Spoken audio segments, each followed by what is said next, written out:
registrations, but as normal, not everybody turns up. And I'll share a screen now. Okay, hopefully everybody can see that screen. Yes. Okay, this a little bit about my background. So you can look at the bullet points there. I used to be the CFO of HSBC Bank. Currently, I run a real estate company called Nivas Real Estate. Also Chief Risk Officer at the moment for a fund management company called Nivas Funds Management. And during my 40 years of experience working in Australia all this time, I have had quite a lot to do with APRA, which is the regulator for banks. And I've also had quite a lot to do with the RBA and the general market. So a lot of my time actually has been spent in the financial market space and in global banking. So I should hopefully give you some insight into what I think the Sydney property market is doing. There is a lot of information out there and a lot of negative news at the moment, mostly because of, firstly, elections, and secondly, interest rates. If I can decipher some of that news and give you facts and my forecasts, hopefully you will find it insightful. Without further ado, we'll go straight into the house price growth for the last 12 months to April. Last 12 months to December, you all know, was around 25% for Sydney. Because of this last quarter, if you look at for sort of April to April, that figure has obviously dropped. And one of the first things I want to say to you is, when you look at the prices and any of these graphs or charts, you know that it is not a single property market. If you're looking at Sydney, Sydney has multiple property markets. So whether it is townhouses, apartments, duplexes, houses, land, they're all different types of properties, and each suburb actually behaves differently, and each property type actually behaves differently. So there is no, it's not like it is a single figure for the whole of the city. It definitely isn't. Sydney might be 25 different property markets in the same city. That's the first point I want to make on this slide. The second point I want to make is that the type of increase we've seen last year of 25% growth in our city has only happened two other times in the last 100 years. Okay, 1989 we had a 29% increase in 1 year, and 1950 we had a 111% increase. I won't go back to 1950 to explain that one, but 1989 there were a number of factors that actually caused that to happen. So this 25% growth or anything above 20% growth is not something that happens in Sydney every year. It is you might not see it again for another 10, 15, 20 years. Okay, so COVID inspired, and I'll come back to a little bit about the history. I want to talk more about the future rather than the history, and you all know what the history is. So the other thing I want to point out, and I want you to understand today, is that different types of property, as I said, behave differently. So if you look at houses, which is in the orange color, and you look at blue, which is apartments, this is the median price growth in that period. So when we're looking at apartments were nowhere near. This is all apartments all over Sydney, and this is all houses and land all over Sydney. So there is this huge gap that has been created. Okay, that huge gap. We'll talk more about the gap and why some of my predictions are more leaning towards apartments. Okay. So this huge gap actually started forming around COVID, when COVID started. So COVID sort of started March 2020, around here, okay, this period here.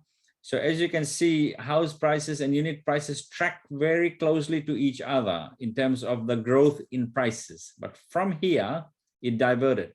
Apartments went that way and houses went that way, causing this massive gap. This is a massive gap. It has not been there for, if you do this graph for the last 20 years, you will not see this massive gap. And that is the gap that will close. And it will close rather quickly for a number of reasons that I'm going to talk about today. Okay, what's in the news?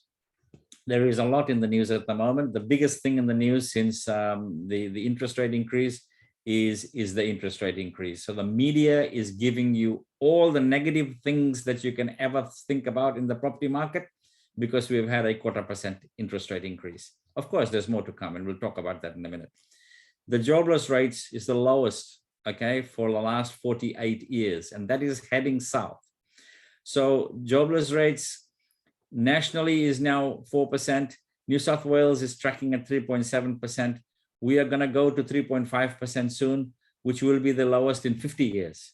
Okay, it definitely is going, whichever party wins the election, jobless rates, the unemployment rate is at almost historic lows. That is a very good thing for our economy, and we should not lose sight of that. This other one is also making news almost every day, every week. Australia faces national rental crisis as vacancy rates fall. We'll talk more about that soon. Wages growth. This week has been all about wages growth. It's wages growth, wages growth, wages growth. It was wages growth keeping in pace with inflation. Well, we can't keep in pace with inflation. It's not that simple. But we will talk a little bit more about that. And then the other one is there's a shortage of skilled labor. We need to get more skilled migration, and border has opened. There's a lot of flights coming in, thousands of flights coming in, thousands of people coming into our country almost on a daily basis now. That is what is causing some of the rental crisis, and also that is going, hopefully will help ease the some of the shortage of labor and unemployment that we are seeing. Okay, now when you look at property, these are my top 7 considerations of things that the factors that actually move the price. Okay, the very first one there is supply versus demand. Just like any commodity out there, supply versus demand is the most important thing. Whether you're buying cars or whether you're buying any commodity at all, it's all about supply and demand. So supply was low during COVID. Demand was extremely high during COVID. A lot of the demand was caused by the interest rates, my number 2 point here, being at historic lows. It's never been this low in the past. I never thought I'd see 2% interest rate in my lifetime. Okay, when I first bought a property in Sydney, going back almost 39 years ago, I paid 17.5% interest. Okay, so, and then affordability became better because of some of the easing of APRA regulation. So these 3 are the top 3 factors, and we will talk a little bit more about that. But you're all seeing inflation actually went through the roof, and there is wages growth. There's good, strong evidence of wages growth being caused by the unemployment figure being so low. And that is having now, these 2 factors are having some pressure on interest rates. Regulation, APRA. Well, APRA is the best regulator in the world. Okay, they are the most prudent regulator in the world. And that's why when they do stress testing of banks, they find that the banks all easily meet in a stress situation, the banks meet all of the criteria that APRA is looking for prudential regulation. And then the one that just goes hand in glove with that is the bank's lending policy and appetite. Very important. If the bank has not have appetite to lend for mortgages, for housing, then you will see a big impact on price. Okay, banks have got ample cash to lend in that space, and they're lending more in that housing space now than they probably would have in the past. That is the bread and butter for banks. For those listening who don't work in banks, bank's balance sheet, 50% of a bank's balance sheet is actually residential mortgages. 1 out of 2 of their assets are residential mortgages. So this is their bread and butter. This is where they make 2% margin.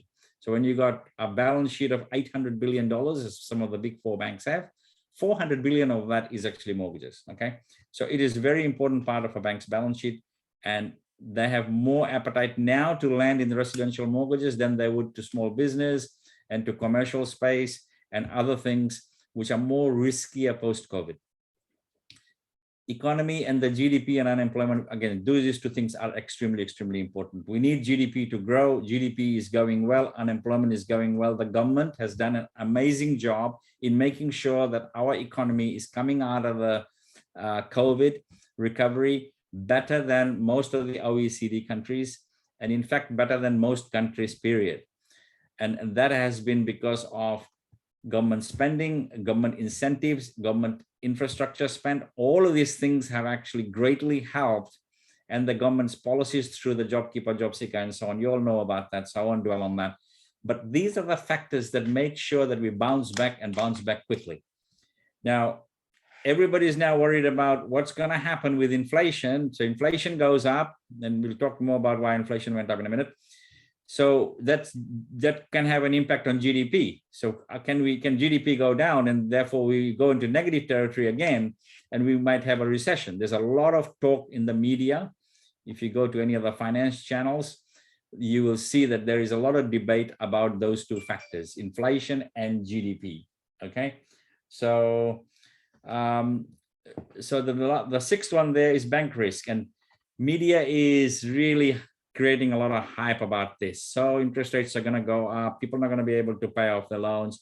What we call delinquencies in banking terms is if you haven't paid your housing loan for 3 months in a row.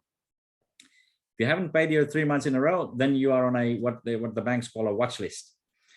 And then if you haven't paid it for 4 months in a row, then we call it's a worry list. Okay, it's a worry list. So once you make the worry list, then you potentially get knocked on the door by the bank, and they will put your house on a mortgage in possession sale because you can't pay your mortgage. And when that happens, when you have a lot of mortgages that are in mortgage in possession sales, then it has price pressure definitely on the property market. Okay, there is no way in the world we are going to see delinquencies and write-offs. All these modeling that the people are doing at the moment, saying if interest rates go up by 2%, we're going to have a 20% fall in property prices and all that rubbish. That's exactly what it is. It is rubbish. Okay, and I'll come and talk more about that in a minute. Global factors. These first two global factors here have had a major impact on inflation. Okay, a hell of a major impact on inflation. And the reason is mostly supply chain issues. So we'll talk more about that over here. Why did interest rate go up? Inflation went up to 5.1. We did not think inflation is going to go up to 5.1 so quickly. We thought inflation is going to track around 3 for most of this year. The war is the reason why inflation has gone to 5.1. Some of the factors that make up our CPI, our inflation, is oil prices that has gone up, and supply chain and agriculture, certain agricultural products prices have certainly gone up. So those factors have actually caused inflation to tick up so quickly, so high so quickly. Okay, the target range for the RBA is to be at 2.2, between 2 and 3. 2 and 3 is where they want to target. That's where they want interest rates to be. Somewhere around the 2.5 is a healthy sort of cash rate. And secondly, growth. There's evidence of growth, wages growth picking up, and that's unavoidable when you've got unemployment at the rates, at the lower rates that they are today, and heading further south, like I said. So now was the right time to begin withdrawing some of the extraordinary monetary support that was put in place, okay, during the pandemic. So if you look down here, the graph, this is from 1990. This graph is from 1990, when I said I did pay 17.5% interest rate. This is where the cash rates were. And all the way down to here, I haven't actually got the 0.25 jump here yet in this graph.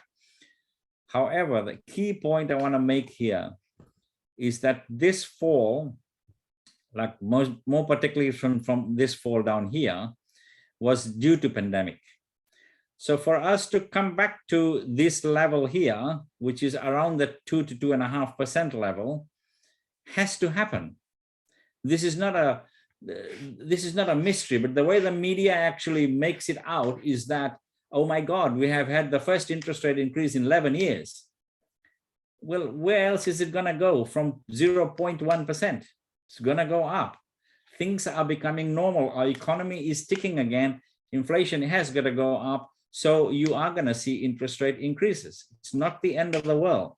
So the media says, no, our people in this country are going to have to find an extra $80 on an average home loan to pay off every month.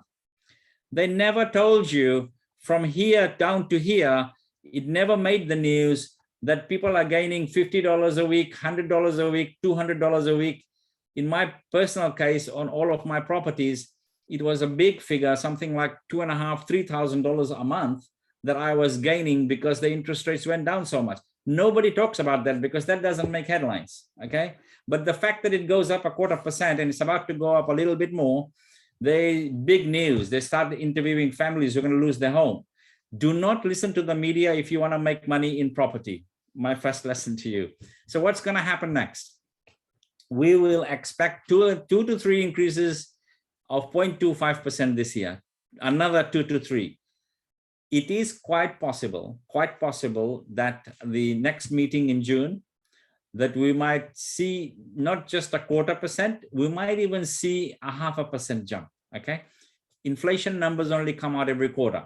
So what the RBA may do is they may actually take the bold step of actually pushing it up a little bit more, so that a 0.75% increase, and then they will watch and then they won't do anything in July, and they will see where the inflation figure actually comes out to be and what impact that increase has had on that. The pace of the growth of the increases will very much depend on how quickly we can resolve these supply chain issues, the war that's going on, wages growth, and how that will be addressed, and other global factors. Okay, this is the key. This is the key. Normally, see, the market is never a normal market in the current state of the world, because we are very dependent on our trading partners, and we are, and China being one of them, one of our biggest trading partners, and we're very dependent on what the economic indicators and factors are doing in other major economies, like the US, like the UK and the rest of Europe, and the other big countries in Southeast Asia. So it is very important what happens. So normally when interest rates go up, you find that your currency actually goes up.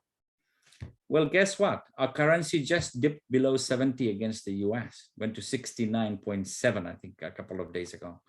So there is no logic to that, okay? There is no logic to that. So what I'm saying to you is, do not listen to the media. Last time we had interest rate up cycle, what happened?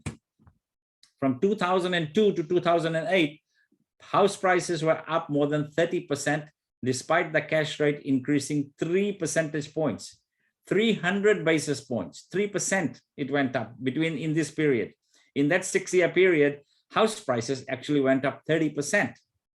So it is not necessary that house prices will fall as a result of interest rates going up.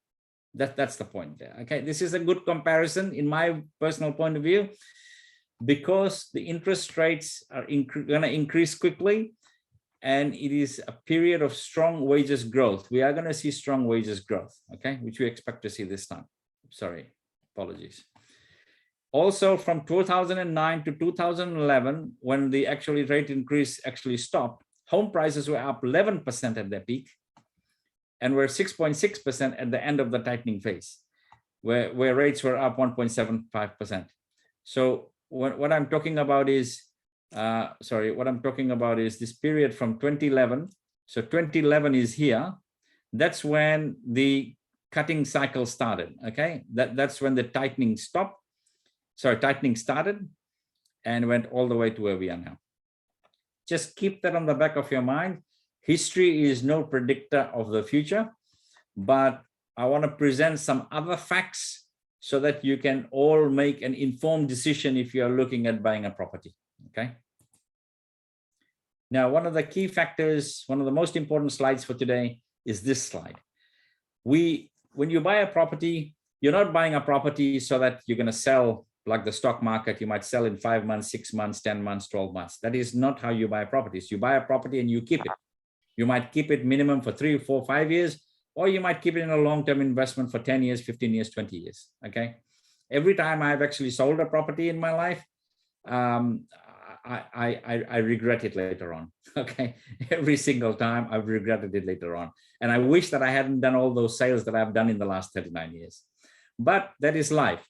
And so we are gonna get 6 million people by 2036 in our city. This is just Sydney. 8 million people by 2054. This is why we need almost 40,000 dwellings per year to cater for this growth. So in a normal year, Sydney has about 95,000 people come here in a normal year. Of course, during COVID, that stopped. So because the border closed. So we have a backlog of people to come here, plus we have more people that are waiting to come here. So the numbers, 38,000 dwellings a year, if 100,000 people turn up here in the next 12 months, we will not be able to cope with this because supply is dwindling. Supply is dwindling. I will come to a graph shortly to explain that. We are seeing in Sydney a major transformational change in our city. What you're seeing happens twice in 100 years. We're building schools. We are building schools. We're upgrading schools. We're building hospitals, upgrading hospitals. We're building roads, tunnels, airport, Atropolis. I mean, the list goes on. We have more infrastructure projects in Sydney than the rest of Australia added together, okay? So this is very important to know. And that's why our unemployment is low. That's why our unemployment will stay low for the next 15, 20 years, because this infrastructure is not going to be over in 2 or 3 or 4 years. This is ongoing for quite a while. So what are the pundits, the so-called experts saying? These are the major 4 banks, ANZ, CBA, NAB, and Westpac, okay?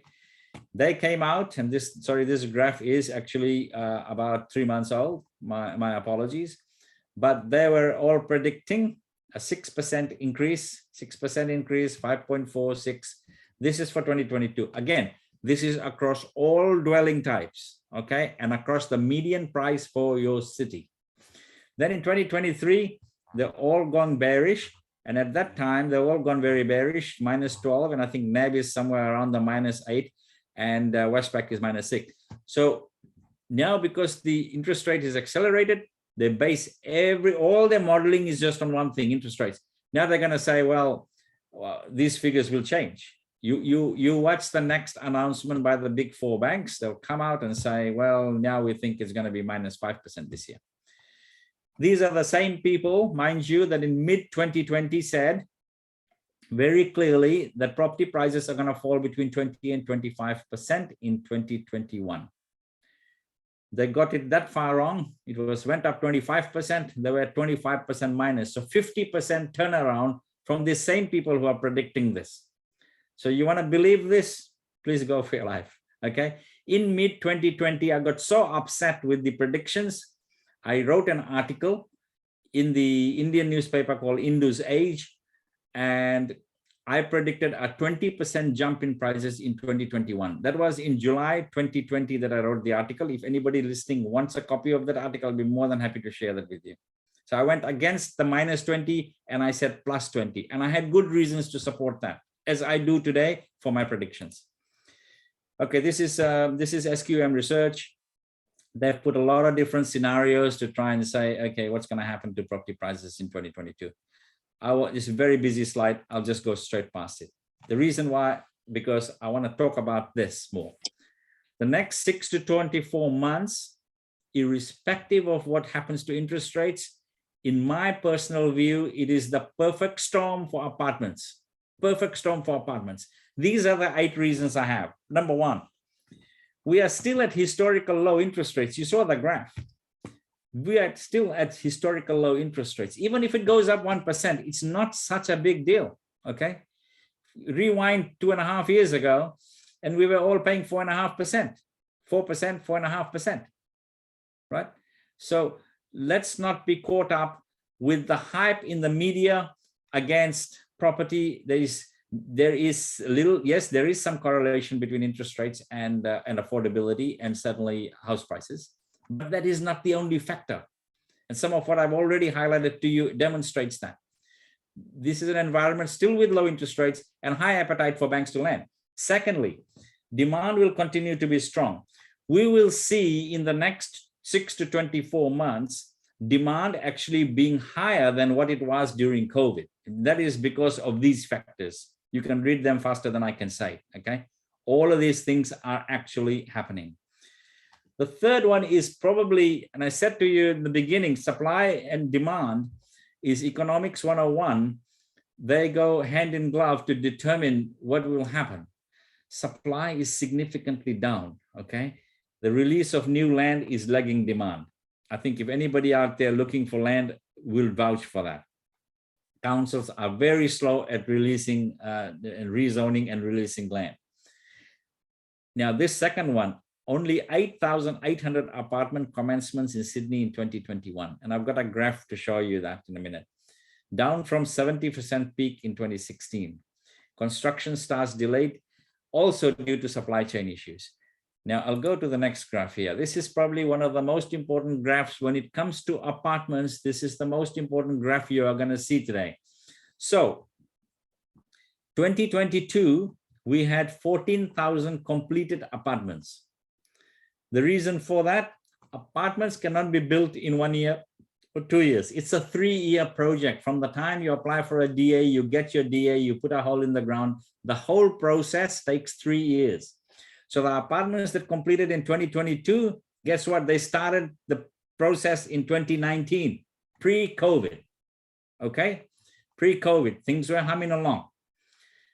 But during 2021, during 2020 and 2021, because of COVID, there's a lot of projects that got stopped.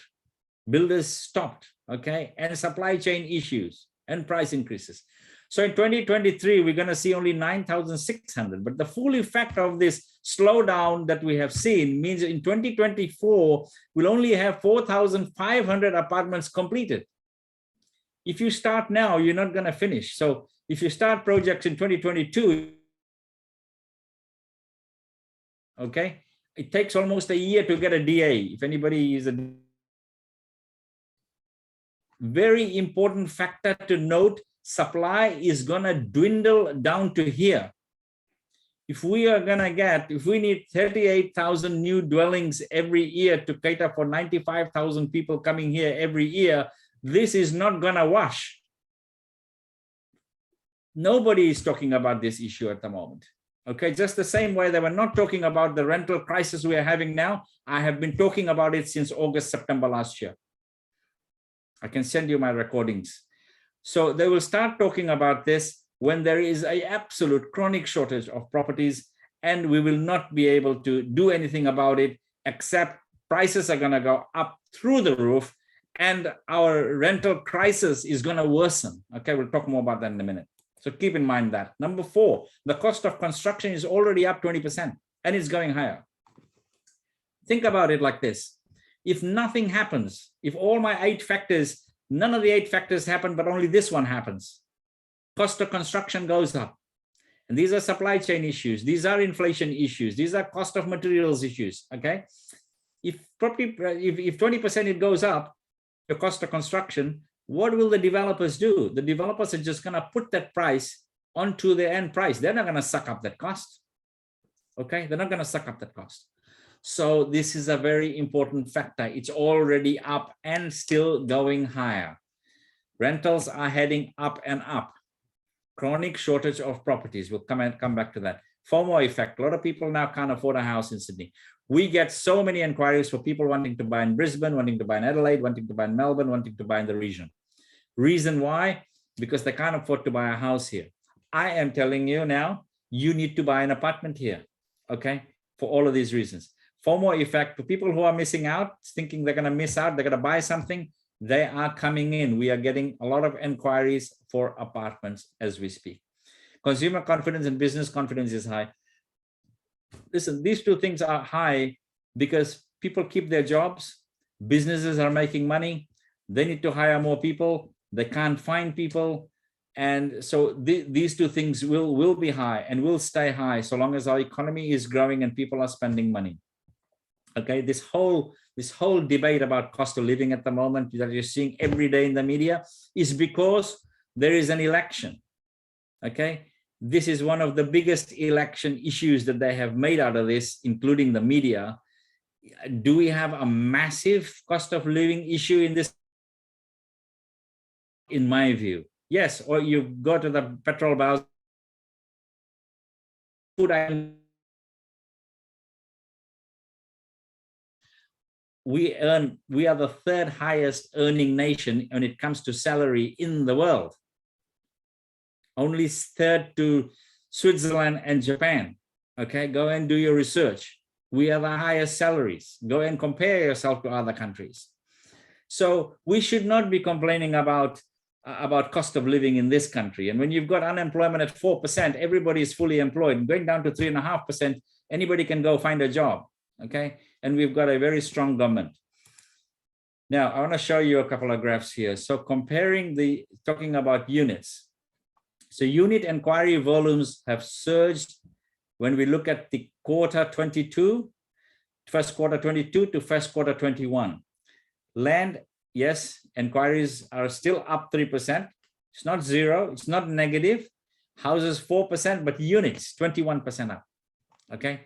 The volume of unit inquiry on realestate.com is already 46% higher year on year. I'm not making this up. Now, so with these 8 factors that I've talked about, and I'll talk more about the rental side in a minute, this is what I think is going to happen in the next 6 to 24 months. I did say in the beginning, we are not in a single property market in Sydney. We are in multiple property markets. So what I think will happen, there'll be disparity in terms of where prices go up and where prices go down. When you talk to the media will tell you only one story, one figure, one number, okay, and show you, highlight all the negatives. So that's what makes headlines. Between the 500,000 and 1.2 million, I think the demand will be high, in fact, higher than it's ever been before, okay? And there will be high price growth in this area. This is not an area where you buy houses in Sydney anymore, except for certain parts of Sydney. Most of Sydney, you will not buy a house for $1 million. But this is predominantly the 500 to 850,000 sort of market is apartments. That's where you're going to see massive price increases, in my view. This part of the market, mostly your second home buyer market, is going to be steady, mostly flat, and you're going to see increased supply. This is the type of area where people are moving interstate, selling their house here, buying something in Brisbane for 750,000 for a house and land, or in Gold Coast or Sunshine Coast, and retiring and banking some of their money and taking a slightly easier pace of life. That's this market here, okay? So it's going to be steady. It's not going to be going up. I don't think it's going to be going down. The biggest correction, in my view, is going to be the properties in this space here, where the Warunga property, $3 million, suddenly went to $4.5 to $5 million. They are the properties that where I see the biggest correction, because they were overinflated during this COVID. They did not jump by 20 or 30%. Those property prices actually jumped by 60, 65%, okay? And then once you're in the $5 million to $20 million prices, don't worry, they're always going to be high demand. The people who afford those houses, don't worry where the interest rate is. They're cashed up people, they're multimillionaires, okay?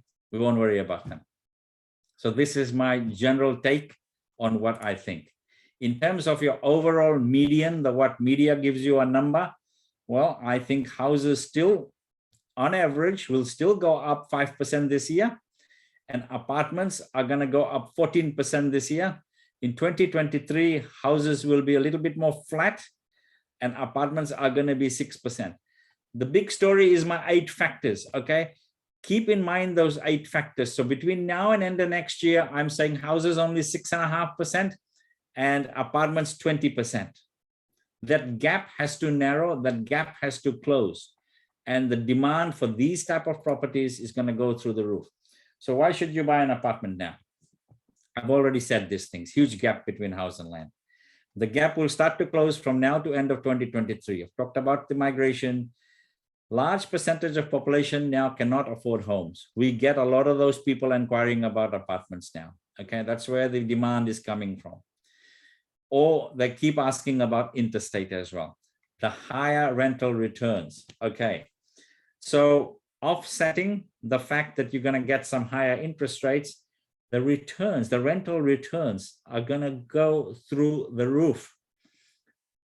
back in October, November, December last year, so more than 6 months ago, a property at the moment, go to your landlord and go to your agent and my rent in for the next 2 years. Lock it in because it's going to go up. Well, since then, rental prices have gone up about 10 or 12%, but going to go up more than 20% this year, more than 20%. Okay, and that's we'll come to that in a minute. Demand for units will outstrip supply, and we've already talked about that as well. So all this stuff will start closing that gap in the prices. What I propose to my listeners today is you go and buy a property, lock in an apartment that you can lock in the price today. You pay your 5% or 10% deposit, whatever the developer accepts, and you watch the price grow over the next, say it completes in 18 months time. Some of them are 2 years away. You lock that price away and you watch the price growth. By the time you settle, you're going to be sitting on a nice profit. This is my advice to you. If you've got equity in a property at the moment, or you got cash sitting in the bank doing nothing, this is what you need to be doing now. This is an opportunity that does not come up all the time. This gap has not widened up so much in my 40 years here. Okay, so all the ducks are lined up. That's why I call it the perfect storm. If you listen to the media, they'll only harp about interest rates. So on the property clock for apartments, we are the start of the recovery, and we're going to be approaching the peak by end of next year. Okay, all the media is starting to talk about the apartments turning around and bouncing back. I won't dwell on that. But vacancy rate, very important. The rental vacancies. I promise I'll talk about that. So Sydney last year, March 2021, was 2.9%. And at that time, I started talking about the fact that by July this year, actually mid last year, I started talking about the fact that by July this year, you're going to see the rental vacancies below 1%. Well, at March 22, it's at 1.4. It's at 1.4. Once it goes below 1, it's chronic level, okay? So you look here, Adelaide is at 0.2. No new properties coming up, demand's going up. Look at Brisbane, 0.7, Perth, 0.5. These are chronic levels, okay? Sydney is heading there. Soon there will be no homes to rent. We have an influx of people. We have hundreds of thousands of people, whether they're students or migrants or expats returning, coming back. That trend is going to continue for the next 2-3 years. Where are these people going to live? If we keep going like this, we're going to have to sleep on the streets. It is chronic, and it's going to get more chronic in the second half of this year. Okay, so please keep that on the back of your mind. So the demand, okay, so house rentals. Here we go, houses versus units, 12 months to March 22. So units are in massive demand now, 108%, okay, compared to houses. We all know that most of the investment properties are not houses, they're actually apartments. So I'm not surprised to see this graph. But it is important to note that all the graphs, when you look at houses versus apartments are in vogue, they're in favor at the moment. That's where the inquiries are. That's where the rentals are going up a lot. That's where you're going to see chronic shortages. So it's very simple. Are we having economic growth? Absolutely. We're growing, we're humming along. Okay. Actually, the inflation has not affected economic growth yet. It could have some impact on it, but people have money to spend. So long as people keep spending money, we're going to see economic growth. So long as migration keeps happening, we're going to see economic growth. Jobs growth is happening. That's why unemployment is so. Wages growth happening. Population growth is happening. So all of that causes increased rental and buyer demand. That all of these factors together increases property values. Listen, it's not just interest rates. I'm going to say it. I've said it 20 times already. I'm going to say it again. There is going to be a slow period for the next month or so. There's rates going up. Media is creating a lot of hype. Maybe 2 or 3 months, we could see a slow market. Then the market is going to bounce back because all these factors are going to come home to roost. Okay. So when you are buying a property, what do you look at? Very quickly, because I'm conscious of time.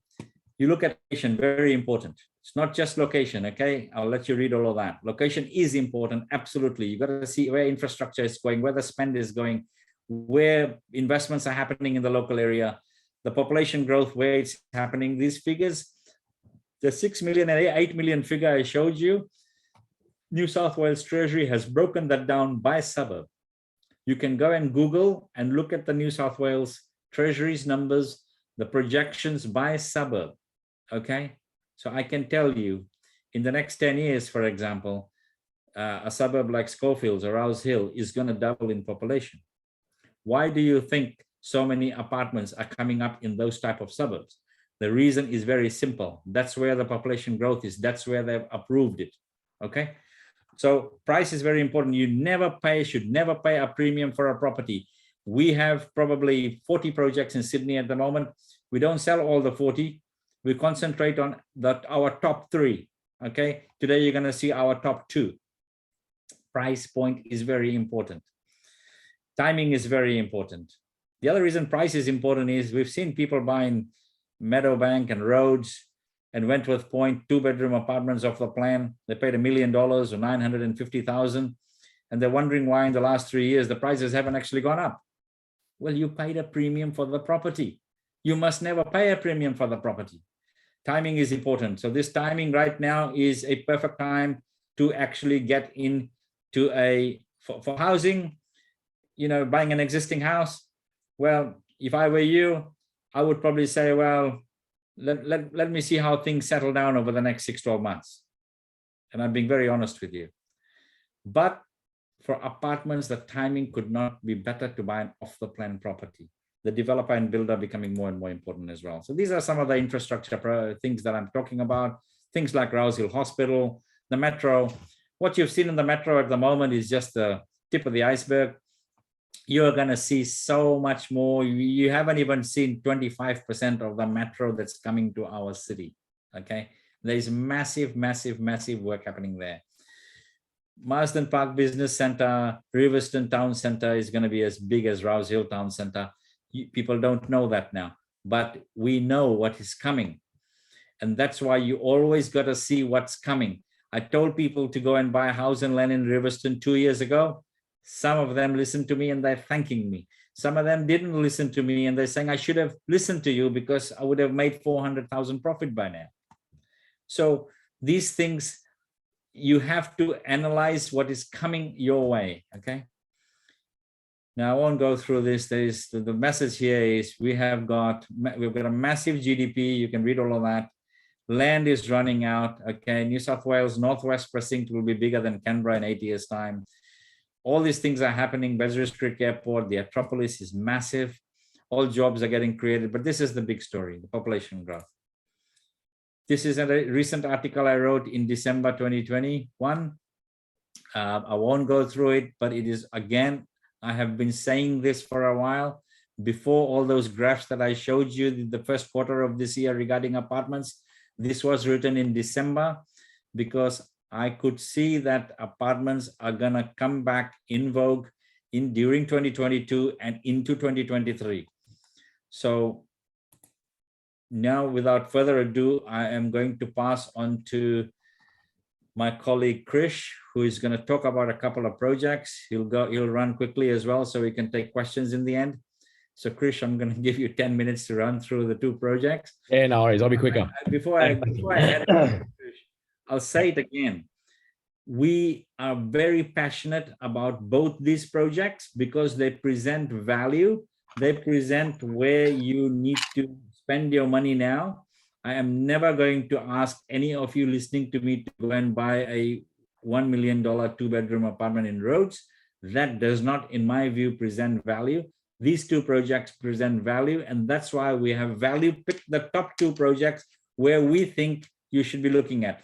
And when I say that, I mean it because I have already bought, okay, in one of the 2 projects, I have bought 2 apartments, and in the other one, I am waiting for the release of some new apartments. So important thing is, if I'm investing in it, I have done my research, and that is what I will actually show my viewers, because I want to build my reputation. Is very important to me. Over to you, Krish. All right. Hey guys, my name is Chris from the Nivas sales team. So the first project we're looking at here is Evoke Blacktown. Now, essentially there are two stages. Stage one has pretty much sold out. We've got a few 1-bedrooms left. Stage two is about to launch within the next fortnight. And pricing as a guide is very, very competitive, which I will go through in a moment. Now, in terms of who this builder is, first and foremost, this is Jasara Construction. So Jasara have been around for about 25 years. They've done multiple projects in the past, got some very good experience behind them. They've also built for the New South Wales government for some projects as well. So very, very good builder in a nutshell. These are a couple of the projects they've done. The Wave on Princess Highway, you might have noticed if you've driven down that way, that's a very unique building. You've got Villa Del Mar in Rouse Hill as well on the bottom left. So you've got some very, very good standout flagship buildings across Sydney, which is quite nice. So we move a project located, as you can see in that blue square there, it's a 5-minute walk to West Point Shopping Centre, 5-minute walk to the train station. It's a 10-minute walk to the New Australian Catholic University. It's about a 7-minute drive to the University of Western Sydney. So it's an extremely well located project. These are, again, just re-emphasizing some of the key location points. So you've got West Point, Western Sydney University, trains, as I mentioned, very close by. So everything is within walking distance, which is key for a project, apartment project.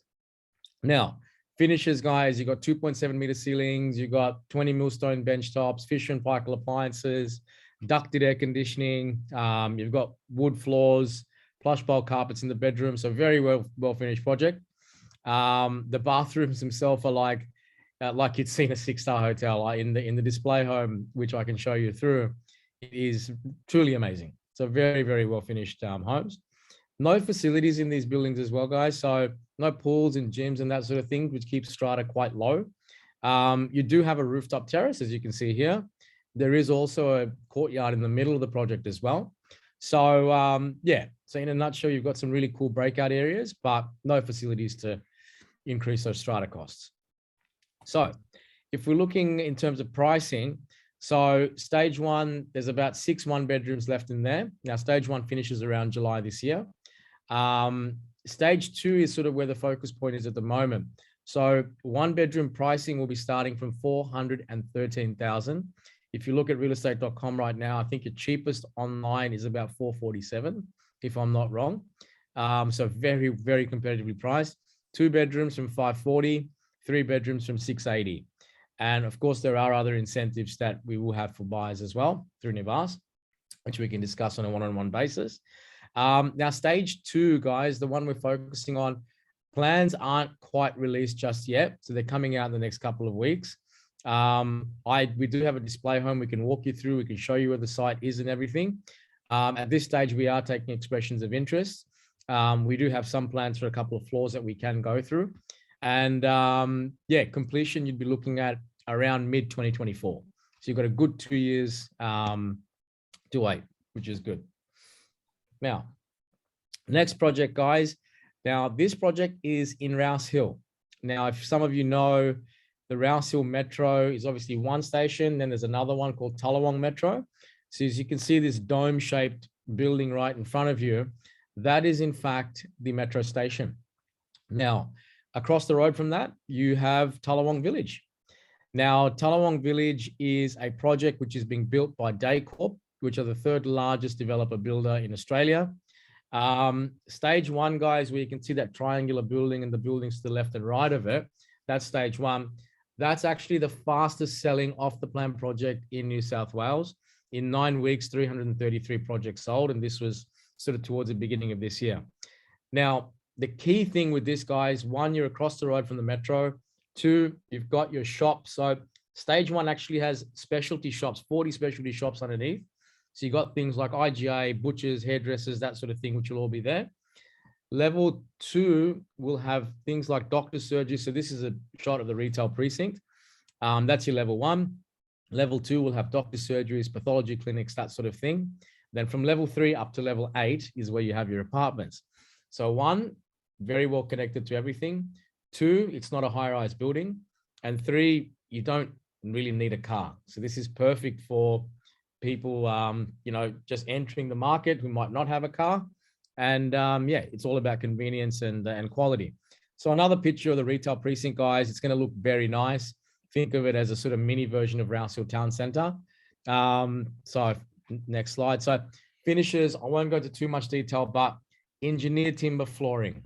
You've got Oil V appliances, 2.7-meter ceilings, Fujitsu air conditioning systems.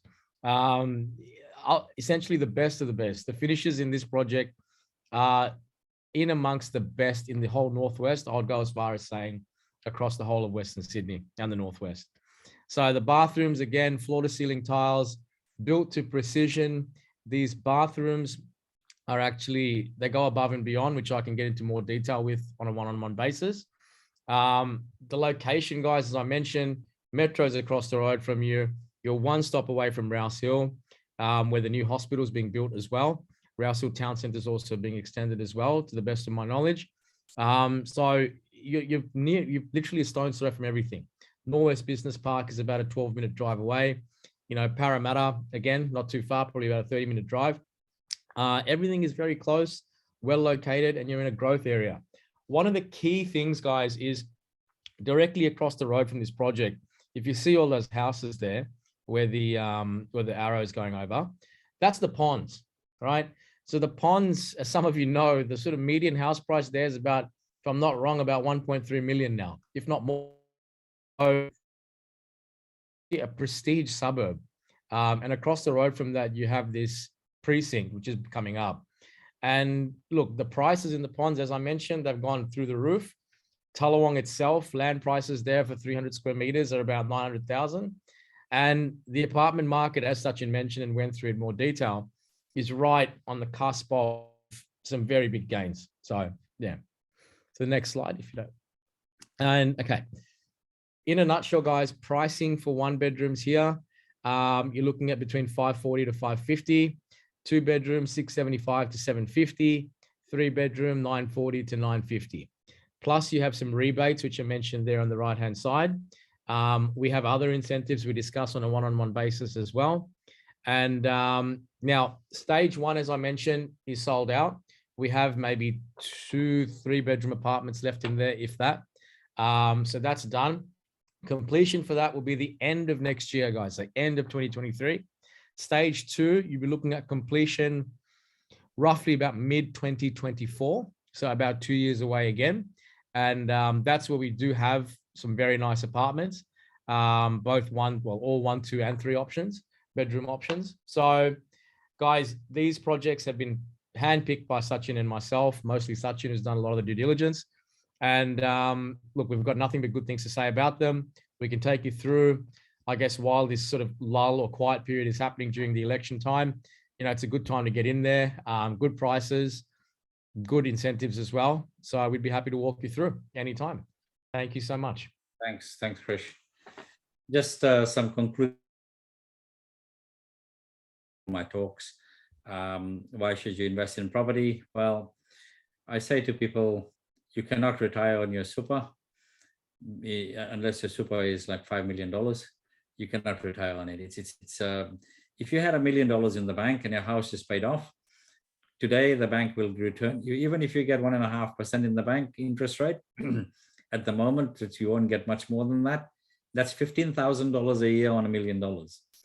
So if any of you are listening and you haven't invested in property, or you are thinking of investing in property, you need to build a portfolio. And when you build a portfolio, you need to pick the right properties to buy. If you have equity or you're sitting with some cash, this is what you need to do. You need to get into the property market. You only need 10% to actually get into the market. The completion is, as Christian said, 2 years from now. Okay. So during the 2 years, there'll be nothing more other than growth happening to your property. Property does generate wealth. I'm an advocate of that. I have been investing in property for 39 years in this city and interstate as well.